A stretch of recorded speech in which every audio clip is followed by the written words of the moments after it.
This was in Oliver Cromwell's time. Colonel Mayfair was the youngest officer of his rank in the armies of the Commonwealth, he being but 30 years old.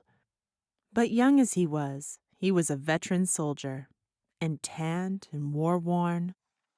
He had begun his military life at 17. He had fought in many battles and had won his high place in the service and in the admiration of men, step by valor in the field. But he was in deep trouble now. A shadow had fallen upon his fortunes.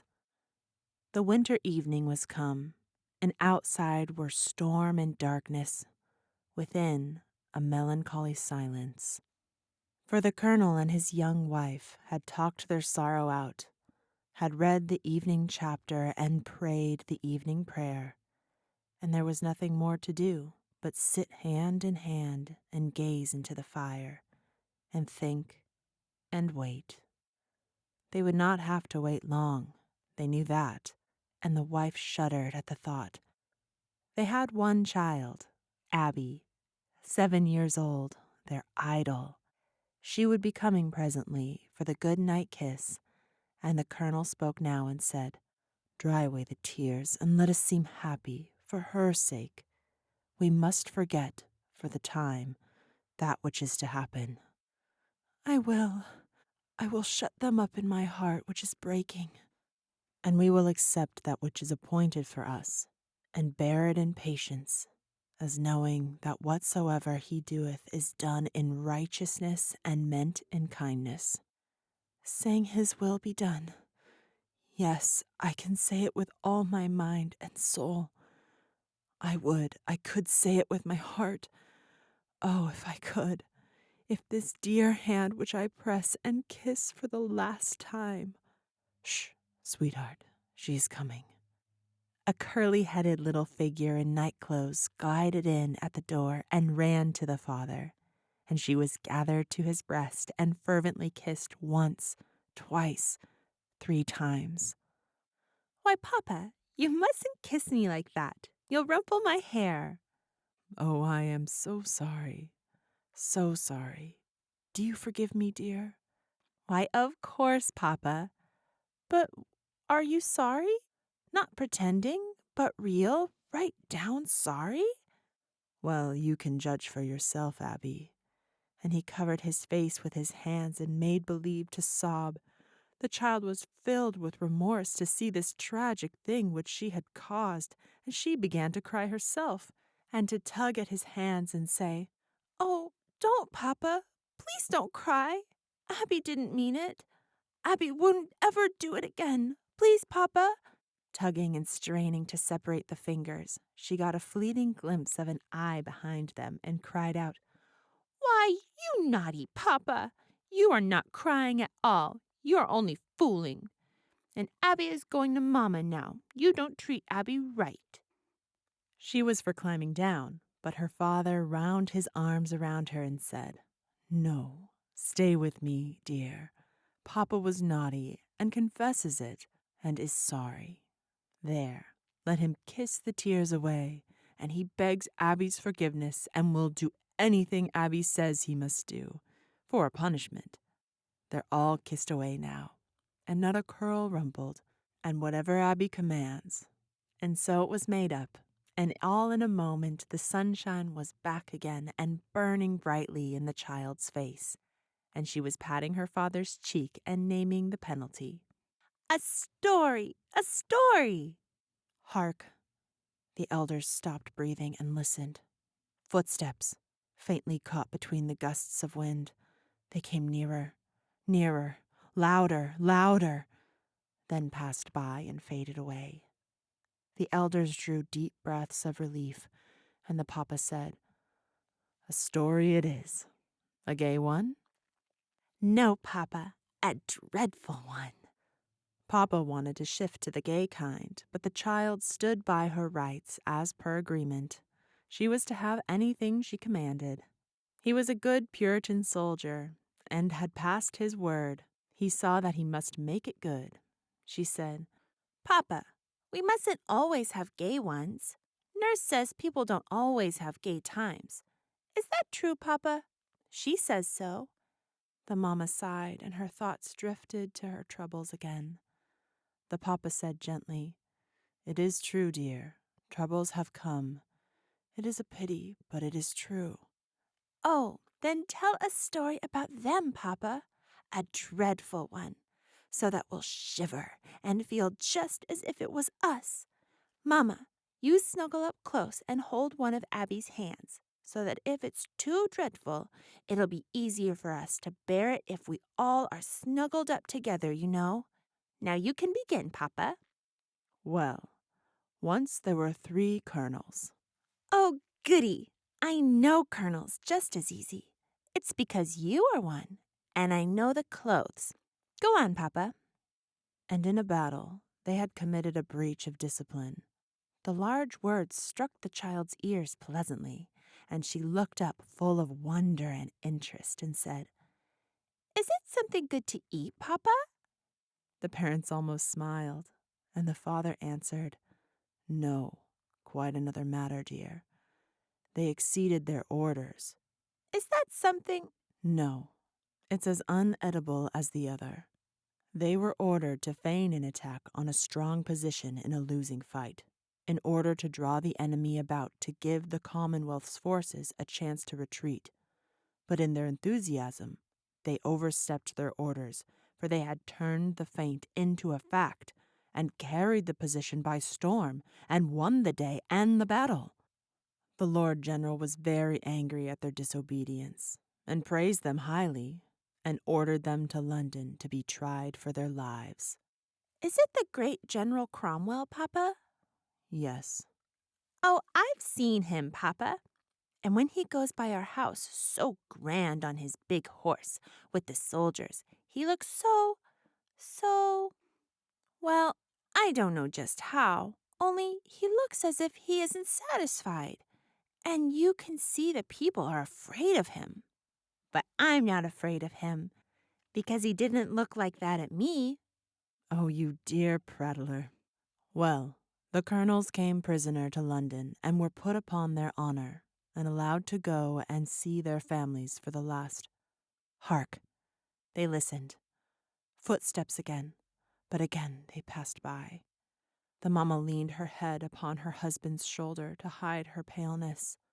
They arrived this morning. The child's eyes opened wide. "Why, Papa, is it a true story?" "Yes, dear." "Oh, good.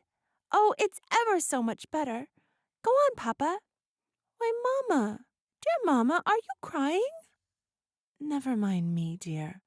I was thinking of the poor families." "But don't cry, Mamma. It's all going to come out right. You'll see. Stories always do. Go on, Papa, to where they live happy ever after. Then she won't cry any more. You'll see, Mamma. Go on, Papa." First, they took them to the tower before they let them go home. "Oh, I know the tower. We can see it from here. Go on, Papa." I'm going on as well as I can in the circumstances. In the tower, the military court tried them for an hour and found them guilty and condemned them to be shot. "Killed, Papa?" Yes, "Oh, how naughty! Dear Mamma, you are crying again. Don't, Mamma. It'll soon come to the good place. You'll see. Hurry, Papa, for Mamma's sake. You don't go fast enough." I know I don't, but I suppose it's because I stop so much to reflect. "But you mustn't do it, Papa. You must go right on." Very well, then. The 3 colonels. "Do you know them, Papa?" Yes, dear. "Oh, I wish I did.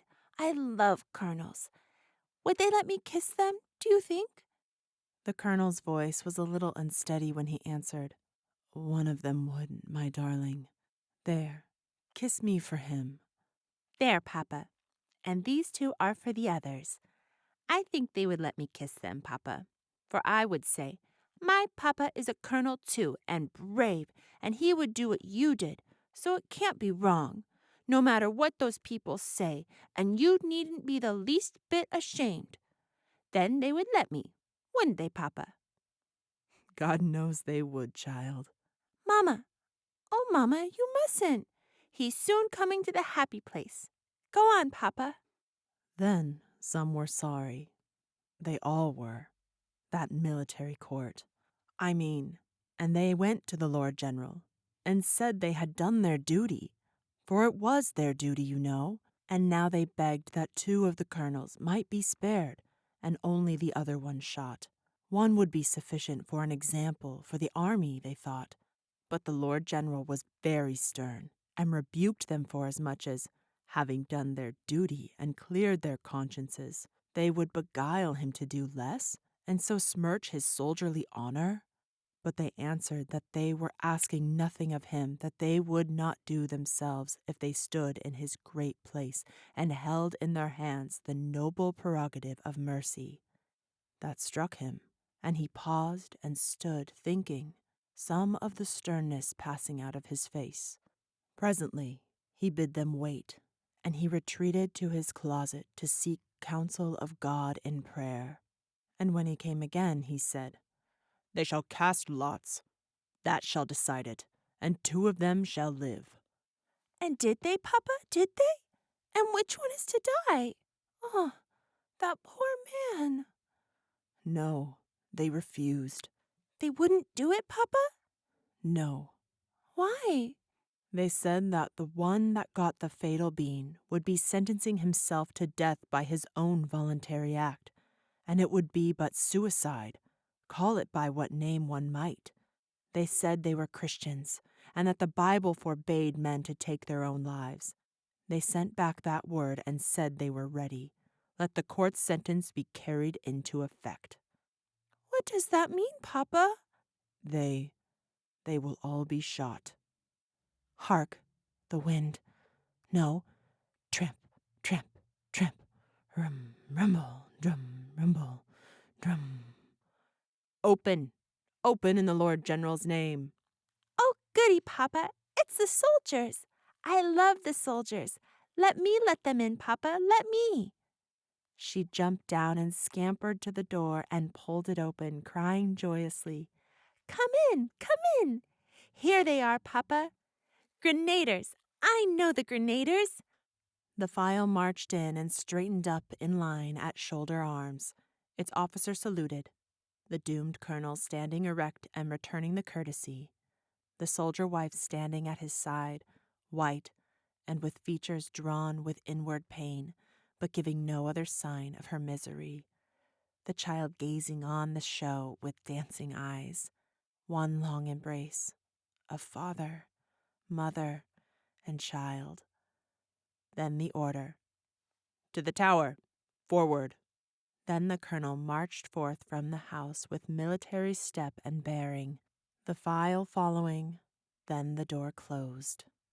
Oh, Mama, didn't it come out beautiful? I told you it would. And they're going to the tower, and he'll see them. Oh, come to my arms, you poor innocent thing. The next morning, the stricken mother was not able to leave her bed. Doctors and nurses were watching by her and whispering together now and then. Abby could not be allowed in the room. She was told to run and play. Mamma was very ill. The child, muffled in winter wraps, went out and played in the street a while. Then it struck her as strange, and also wrong, that her papa would be allowed to stay at the tower in ignorance at such a time as this. This must be remedied. She would attend to it in person. An hour later, the military court were ushered into the presence of the Lord General. He stood grim and erect, with his knuckles resting upon the table and indicating that he was ready to listen. The spokesman said, "We have urged them to reconsider. We have implored them, but they persist. They will not cast lots. They are willing to die, but not to defile their religion." The protector's face darkened, but he said nothing. He remained a time in thought. Then he said, "They shall not all die. The lot shall be cast for them." Gratitude shone in the faces of the court. "Send for them. Place them in the room there. Stand them side by side with their faces to the wall and their wrists crossed behind them. Let me have notice when they are there." When he was alone, he sat down and presently gave this order to the attendant. "Go, bring me the first little child that passes by." The man was hardly out the door before he was back again, leading Abby by the hand, her garments lightly powdered with snow.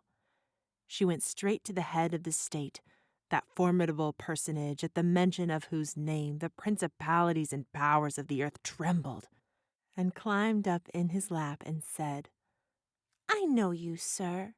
You are the Lord General. I have seen you. I have seen you when you went by my house. Everybody was afraid, but I wasn't afraid because you didn't look cross at me. You remember, don't you? I had on my red frock, the one with the blue things on it down the front. Don't you remember that?"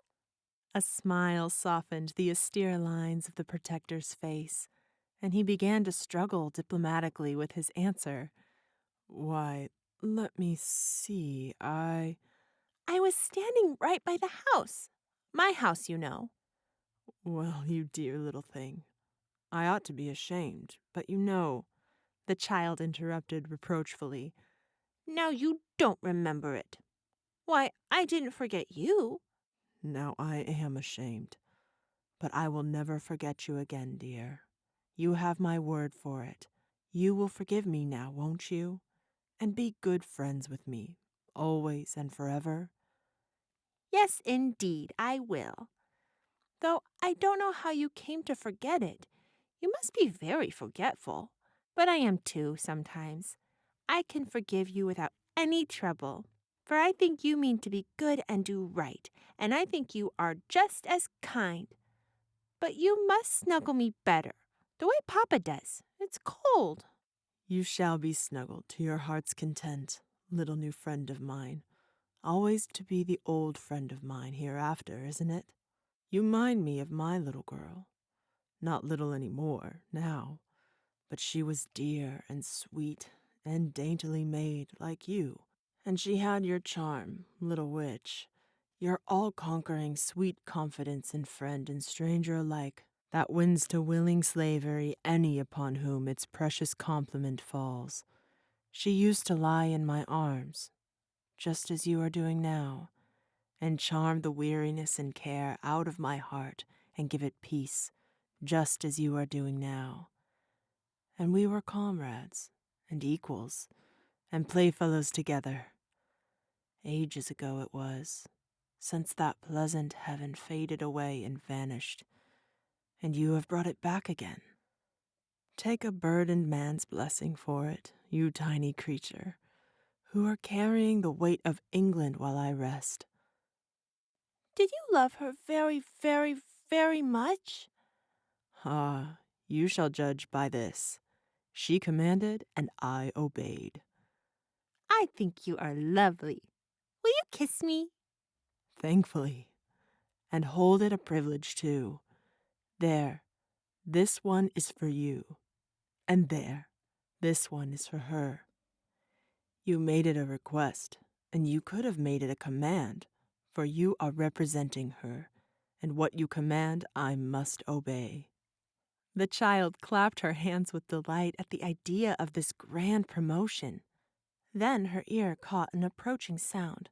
She measured tramp of marching men. "Soldiers!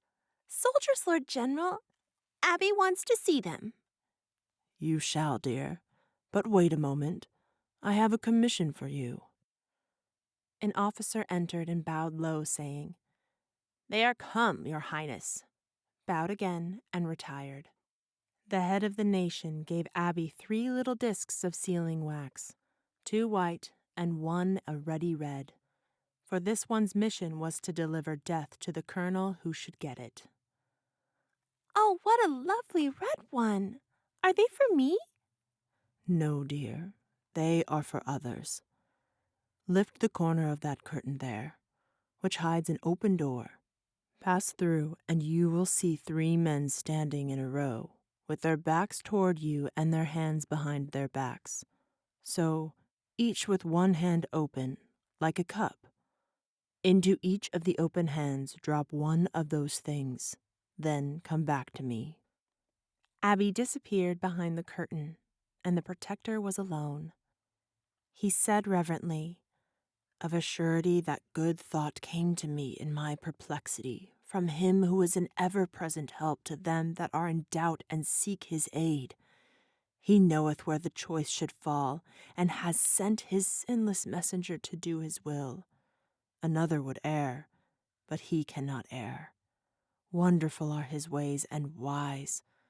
Blessed be his holy name."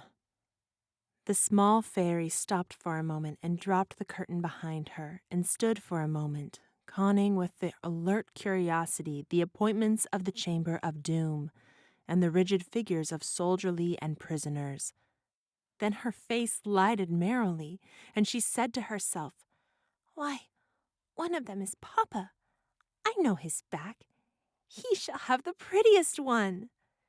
She tripped gaily forward and dropped the discs into the open hands, then peeped around under her father's arms and lifted her laughing face and cried out, "Papa, Papa, look what you've got. I gave it to you." He glanced at the fatal gift, then sunk to his knees and gathered his innocent little executioner to his breast in agony of love and pity. Soldiers, officers, released prisoners, all stood paralyzed for a moment, and the vastness of this tragedy, then the pitiful scene smote their hearts, their eyes filled, and they wept unashamed. There was deep and reverent silence during some minutes. Then the officer of the guard moved reluctantly forward and touched his prisoner on the shoulder, saying gently, "It grieves me, sir, but my duty commands." "Commands what?" said the child. "I must take him away. I am so sorry." "Take him away? Where?" To, God help me, to another part of the fortress." "Indeed you can't. My mamma is sick, and I'm going to take him home." She released herself and climbed upon her father's back and put her arms around his neck. "Now Abby's ready, Papa. Come along." "My poor child, I can't. I must go with him." The child jumped to the ground and looked about her, wondering. Then she ran and stood before the officer and stamped her small foot indignantly and cried out, "I told you my mamma is sick, and you might have listened. Let him go, you must."